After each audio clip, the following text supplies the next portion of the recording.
Bonjour, bienvenue dans Femmes et Pouvoir, l'émission qui met en lumière des femmes qui savent lier pouvoir et féminité, mais surtout l'émission des femmes qui osent changer le monde. Aujourd'hui, on a le grand plaisir d'avoir Dorothy Rowe. Bonjour Dorothy. Bonjour, bonjour. Alors, Dorothy Rowe, vous êtes humoriste. Oui. Vous êtes la première femme noire au Québec à aborder ce métier-là. Vous êtes en même temps, vous venez de lancer aussi le premier salon international de la femme noire, toujours au Québec. Donc, vous aimez être pionnière. Donc, à part être pionnière, qu'est-ce que vous pensez du mot pouvoir? Parce que être pionnière, être au devant, en tout cas, prendre le lead, c'est aussi une forme de pouvoir. Et là, vous utilisez le pouvoir en tant que leader, mais aussi avec les mots. Oui. Alors, qu'est-ce que c'est pour Dorothy Rowe, le mot pouvoir? Ah là là, c'est fort comme mot. Hein. Pouvoir, c'est comme wow, ça fait un peu peur. En fait, pour moi, je vous écoutais parler, même dans votre prémisse, quand vous parlez des femmes qui osent changer le monde. Moi, je pense que c'est justement ça. Le pouvoir commence quand on prend charge de ses convictions, de sa vie, de son assurance. Je veux dire, le pouvoir, c'est tout simplement aussi... bon, moi, je prends le pouvoir sur mes cheveux. Aujourd'hui, j'arrive, j'ai un afro et j'assume cette identité-là. J'assume les cheveux crépus. Qui vous vont très bien. Ah, bien, merci beaucoup. Merci beaucoup. Donc, pour moi, je prends pouvoir de ma personne, de qui je suis, de mon identité. Même chose aussi quand j'ai commencé dans l'humour, j'ai pris pouvoir de qui je suis. C'est-à-dire que, écoute, laisse-toi aller, Dorothy. Éclate-toi. Invite les gens à venir à ton univers. Pas nécessairement de m'adapter à ce qui se fait ici ou bien... Non, j'invite les gens. Donc, je prends pouvoir de qui je suis, de mon environnement, et je l'assume, je l'embrasse. Donc, les gens vont m'aimer pour qui je suis et non pour quelqu'un dont j'essaie d'être. La même chose aussi pour le Salon international de la femme noire. Déjà là, j'ai pris pouvoir quand j'ai fait le choix délibérément d'indiquer femme noire. That's it, that's all. Il n'y a rien d'autre à dire. Oui, tout à fait, parce que ce n'est pas évident. Non. De le faire, de l'assumer, et surtout de trouver les sponsors qui vont avec. Voilà. Femme noire, c'est comme je dis souvent, c'est en même temps s'approprier de cette identité, s'approprier de nos victoires, de nos réussites, mais aussi de notre fardeau, de nos obstacles, parce que ça fait peur. Et je le réalise parce que c'est pas tout le monde qui est prêt à l'endosser. Tout à fait. Et ça dérange parce que les gens disent « Pourquoi un salon international de la femme noire? Pourquoi se dissocier des femmes?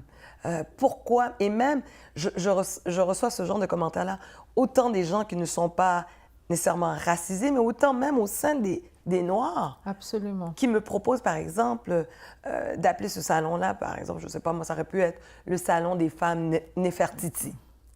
Alors, pourquoi, encore une fois, se cacher derrière un personnage? Pourquoi on ne peut pas juste l'approprier? Donc, pour moi, ça, c'est le pouvoir.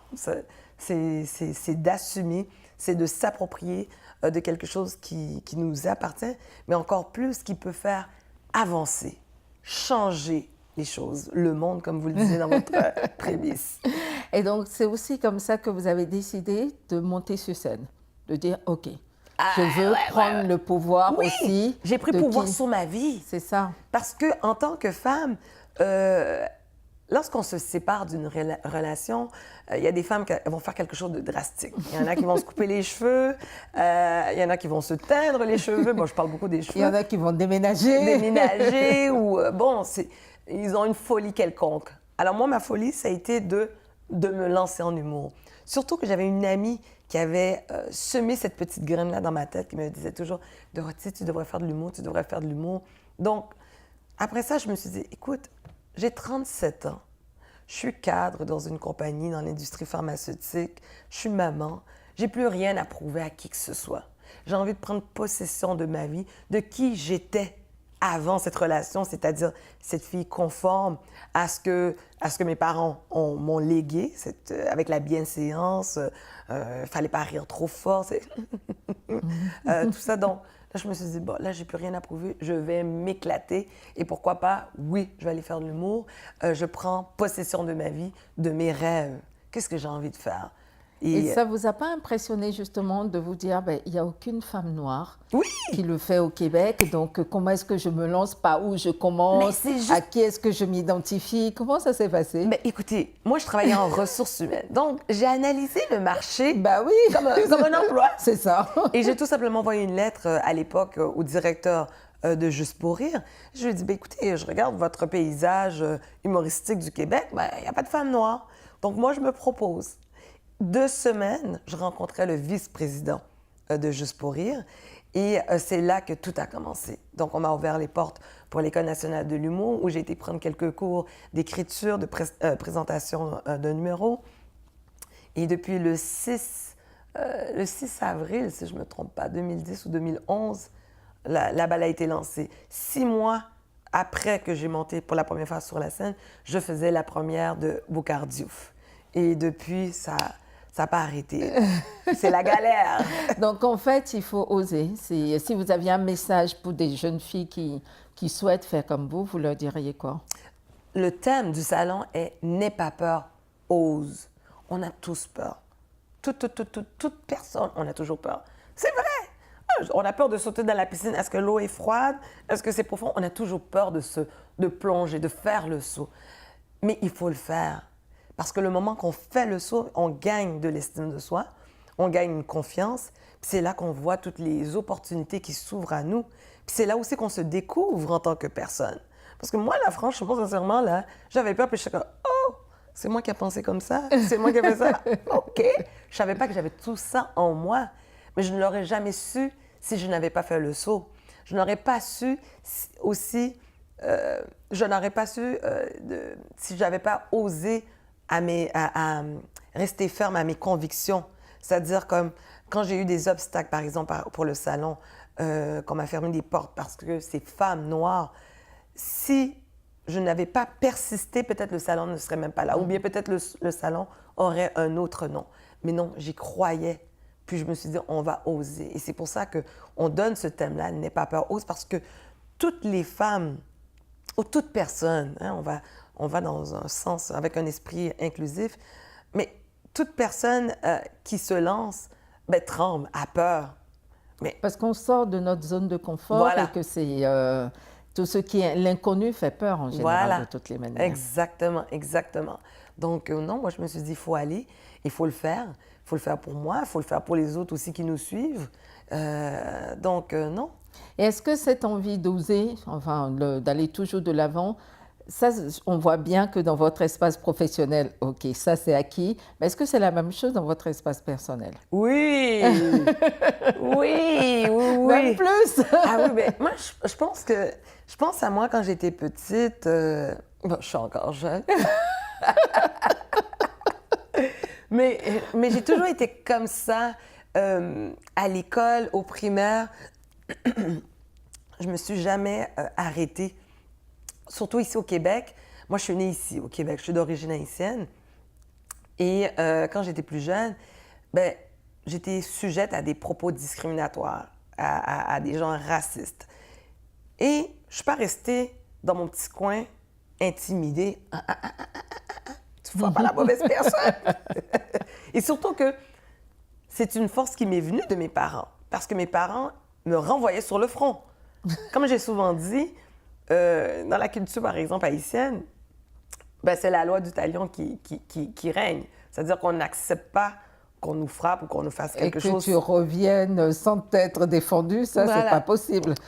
Donc, je pense que ça, ce sont des outils qui m'ont permis par la suite à me défendre et de pas avoir peur de confronter. Donc, j'ai jamais été intimidée face à un homme ou qui que ce soit, ou bien on me dit un non, je ne m'arrête pas à un non. Et ça a été comme ça aussi avec mes parents. Nous, on est 5 enfants.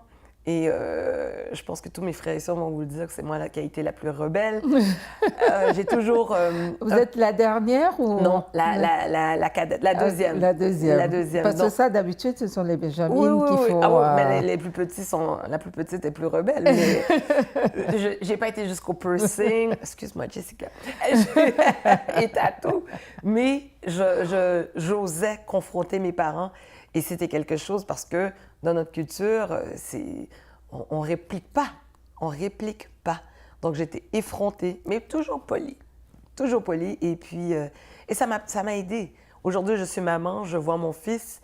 Je suis fière de voir qu'il me confronte aussi. Parce que je me vois un peu en lui, puis j'ai l'impression que c'est un mauvais sort que ma mère m'a jeté aussi. Quand tu auras le tien, tu verras ce que ça fait. C'est ça, donc je paye. Je crois que toutes les mamans noires, à un moment, disent « Ok, tu ne me comprends pas, tu comprendras. » Alors, c'est ça, là. Donc, on n'a pas fini. On n'a pas fini d'oser, on n'a pas fini de s'assumer, d'avancer. Puis, j'incite tout le monde à le faire. C'est une libération. Franchement, là, j'adore. Très bien. On revient dans quelques instants. On va faire une petite pause.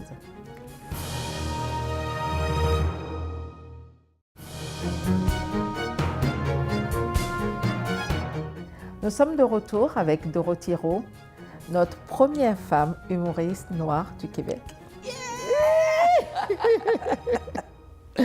Dorothy, on parlait tantôt de... J'utilise un mot très québécois, là, tantôt, ce que je ne dis pas d'habitude,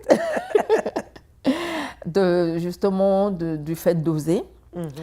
On dit souvent que les femmes qui ont du pouvoir, qu'elles ont dû sacrifier quelque chose. Est-ce que ça a été ton cas ou qu'est-ce que tu penses de ça? Est-ce qu'on a sacrifié quelque chose? Moi, je pense que, oui, je crois que quand on ose, il y a une forme de sacrifice. Mais encore là, je réfléchis tout haut. Ouais. Quand je me suis lancée en humour, quel sacrifice que j'ai fait? J'ai fait des sacrifices pour avancer dans ma carrière d'humoriste, mais pas nécessairement pour devenir humoriste. Je n'ai pas fait de sacrifices. Pour avancer, oui, dans n'importe quel projet, il faut faire des sacrifices. Comme j'ai souvent dit, atteindre la réussite, le succès, c'est un parcours égoïste. Donc, on doit faire des sacrifices. J'en ai fait dans l'humour, où j'ai dû, par exemple, ça, c'est quelque chose qui est venu me chercher, c'est une primeur. Mais quand ma mère était mourante en 2016, et en même temps, il y avait une grande compagnie de production qui était très intéressée à moi. Donc, pendant que ma mère était en soins palliatifs, je devais travailler, présenter le spectacle. Donc, c'était un sacrifice pour moi parce que j'aurais pu investir, passer plus de temps au chevet de ma mère plutôt que me concentrer dans ma carrière. Est-ce que j'ai des regrets? Peut-être. Mais en même temps, je l'ai fait parce que c'était le rêve aussi de ma mère de me voir réussir en humour. Donc, dans ce sens-là, j'ai pas de regrets. Mais est-ce que je le referais aujourd'hui? Non. Oui, c'est vrai. Mais bon, en même temps, je pense que les choix aussi se font au moment où on doit les faire et selon le contexte. Tout à fait. Mais je pense aussi avec le temps, on réalise quelles sont nos priorités. Oui. Et ça c'est peut-être la maturité, non? Oui, ben voilà. Ça paraît pas, mais je commence à avoir des cheveux blancs. Est-ce que vous diriez qu'il y a une différence dans l'exercice du pouvoir, de l'engagement ou de la capacité à oser, selon si on est un homme ou une femme? Oh! Je pense que ma réaction naturelle veut tout dire. C'est ça. Ah ben oui! Je ne veux pas faire de l'humour, là. Je sens que, on m'a souvent dit que je suis très expressive. C'est ça. En tout cas, j'ai plein de grimaces là qui sont sorties, mais absolument. Dans toutes les facettes de nos vies, dans toutes les cultures. Je veux dire, c'est vrai que déjà là, être femme en Occident, on a plus d'avantages que d'autres femmes dans certaines cultures. Mais n'empêche qu'on a encore beaucoup de travail à faire. Et encore plus lorsqu'on est une femme racisée. Donc, c'est une thèse qu'on doit faire sur ce sujet-là. Est-ce que vous avez l'occasion de partager, d'une part, est-ce que toutes les questions liées à la diversité, l'inclusion, vous parlez du mot racisé, moi je viens de la France et ça par exemple, ça c'était jamais, en fait. Donc, déjà, même parler de minorité visible, c'est déjà très, très compliqué. Le mot noir, à peine si ce n'est pas un gros mot. Enfin bon, est-ce que tous ces sujets-là, de par votre engagement, de par votre nouveau métier, est-ce que vous vous sentez aussi quelque part un peu ambassadrice de cette question-là? Est-ce que vous le partagez dans votre environnement, auprès de... Depuis mon plus jeune enfance. C'est maintenant que diversité, c'est trend. Mais ça a toujours été mon... ah oui, moi, je suis une vraie... cavalière de l'inclusion, de la diversité. Au secondaire, j'ai parti le comité interculturel, on a fait des événements. Dans ma vie personnelle, ça reflète, je veux dire, j'ai des amis des quatre coins du monde, mais aussi de la diversité au niveau politique, au niveau d'orientation sexuelle. Donc, j'ai cette ouverture d'esprit et puis c'est très important, j'y crois sincèrement. Et puis, je crois beaucoup aussi à l'inclusion. Donc, oui, absolument, pour moi, ça fait partie de qui je suis, ça fait partie de mes convictions, là. Donc, j'en parle tout le temps. Comme on dit ici au Québec, j'en mange. Est-ce que vous diriez, parce qu'il y a beaucoup d'échos ou de voix aussi qui disent que le monde se porterait certainement mieux s'il était dirigé par des femmes. Est-ce que vous pensez ça aussi? Je pense que oui. Je pense que oui. Parce que les hommes nous ont démontré que ça n'a pas trop fonctionné, ce qu'ils ont fait. Et je le vois aussi avec le Salon international de la femme noire. On a des leaders ou bien des hommes noirs qui ont fait des tentatives, qui sont à la tête de différents organismes et ça vacille. Je trouve que nos communautés, ils n'ont pas su rallier nos communautés noires. Je parle bien communauté au pluriel parce qu'il n'y a pas juste... Tout à fait. Alors, tandis qu'avec le Salon international de la femme noire, on a été capable d'aller chercher tout le monde, d'inclure tout le monde, autant des francophones que des anglophones, autant des gens issus de l'Afrique, des pays latins, en fait hispaniques, noirs. On a réussi à tous, à toutes, je dirais plus parce qu'on aime beaucoup plus de femmes, à les inclure vers un seul mouvement. Et ensemble, on met nos voix ensemble pour avancer. En fait, ça me fait vraiment penser à un mot que les Nubians utilisaient. Okay. Elle disait « il nous manque une communauté de destin ». Et par rapport à ce que vous disiez, je trouve que ça se rapproche assez de ça. Oui. Parce que souvent, elle disait « mais ce qui nous manque, c'est une communauté de destin ». Et c'est vrai que là, le fait d'assumer que oui, l'identité, c'est d'être une femme noire, quel que soit d'où est-ce qu'on vient, mais avant tout, je suis une femme noire, je trouve que c'est très puissant, en fait. Ah oui, oui, tout à fait. Tout à fait, parce qu'on nous la pose souvent la question, puis on essaie toujours de nous dissocier entre femmes et femmes noires. Et moi, je me rappelle très bien quand j'ai vu... Cette question-là m'est venue quand j'ai lu le livre de Tananarive Due, Rose Noire, donc qui est une biographie fictive de Madame C.G. Walker, la première femme noire américaine milliardaire. Donc avant Oprah, il y a eu cette femme-là. Et quelqu'un dans l'assistance lui avait posé la question, qu'est-ce qui est plus difficile, être une femme ou être une femme noire? Donc depuis ces années, cette question-là est venue mijoter dans ma tête. J'y cogite souvent. Mais malheureusement, je suis obligée de dire que avant même qu'on me voie comme une femme, on voit ma couleur. Ouais. Donc, c'est pour ça que c'est un combat complètement différent. Oui, on est pour l'inclusion, mais on ne peut pas se fermer les yeux aussi des réalités que vivent les femmes noires. On ne peut pas se fermer les yeux, on ne peut pas jouer à l'autruche. Donc, absolument, je pense que c'est important de s'approprier cette identité et puis, I'm proud to be black. Si vous aviez un jour pour changer le monde, par quoi commenceriez-vous? Si j'avais... Un jour pour changer le monde, par quoi commenceriez-vous? Oh my God, par quoi que je commencerais? Écoutez, par quoi que je commencerais? Mais justement, peut-être d'enlever ces divisions-là raciales qui existent entre les gens. Raciales et aussi au niveau de la religion. Ça cause tellement de... On tue pour ça encore aujourd'hui. On a vu ce que l'histoire nous a montré, les guerres, puis on répète encore la même chose. On voit l'état de l'esclavage, on voit ce qui se passe en Palestine. Je sais pourquoi. Pour moi, ce serait... ouais, on parle beaucoup de mettre de l'amour, mais ouais, ça serait bénir ou bien serrer l'amour en tout le monde, puis effacer ces divisions-là qui existent chez les humains, là. Si vous étiez un animal, lequel seriez-vous et pourquoi? Alors, si j'étais un animal, c'est une très bonne question. Ouais. J'ai l'impression de m'amuser avec mon fils. Justement. Alors, qu'est-ce que je serais? Je dirais peut-être le cheval. Pourquoi le cheval? Pourtant, j'ai peur. Hein? Moi, c'est un animal qui est beaucoup trop gros pour moi. De monter sur un cheval, non. Mais j'aime la puissance du cheval. J'aime sa vitesse, sa robuste. Puis aussi, son élégance. Hein? Ça marche avec beaucoup de prestance.